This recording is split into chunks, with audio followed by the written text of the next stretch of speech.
My name is Brianna Wegner, and I'm a soil scientist with the USDA NRCS Soil Survey, and today I will be showing you how to use a clinometer.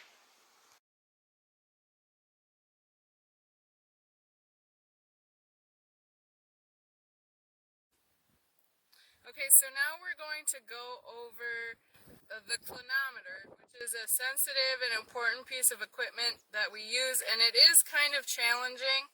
So I also would suggest practicing with this one since it is a little bit tricky.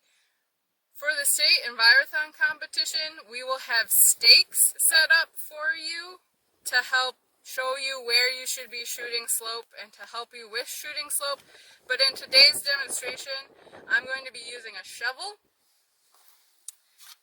So let's go over the parts of the clinometer. So inside the metal casing, there will be this circle or this wheel that has a scale on it. So it actually has two scales, and there's a left and a right side. So while you're looking through the viewfinder, you're going to have to pay really close attention to which side of the wheel you're looking at. So on the left side, it will have the slope in percent, and on the right side, it will have the slope in degrees. And so we are really going to be asking for the slope in percent.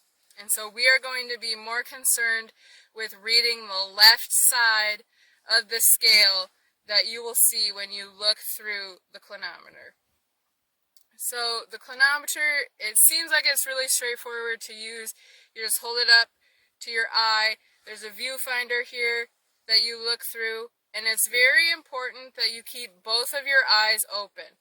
I know the instinct is to look through it like a telescope and to close one eye, but if you do that, you're not going to be able to line up the sight line that is inside the clinometer with whatever you're trying to compare slope with. So in my case, it will be my shovel.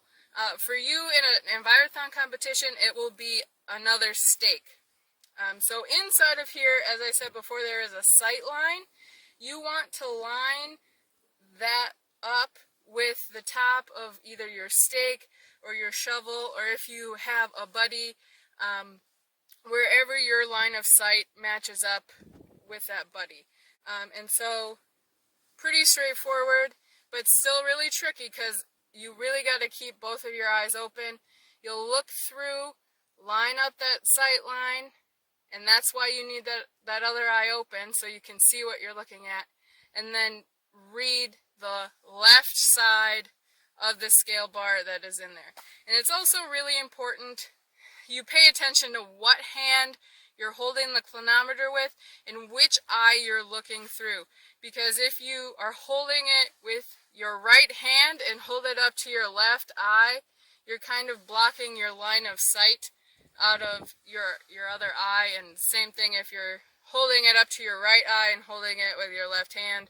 It's kind of hard to see things when your hand's in the way. So be mindful of which hand you're holding the clinometer with and what eye you're looking through. Okay, so now I'm going to kind of go show you what it should look like when you're actually taking the slope.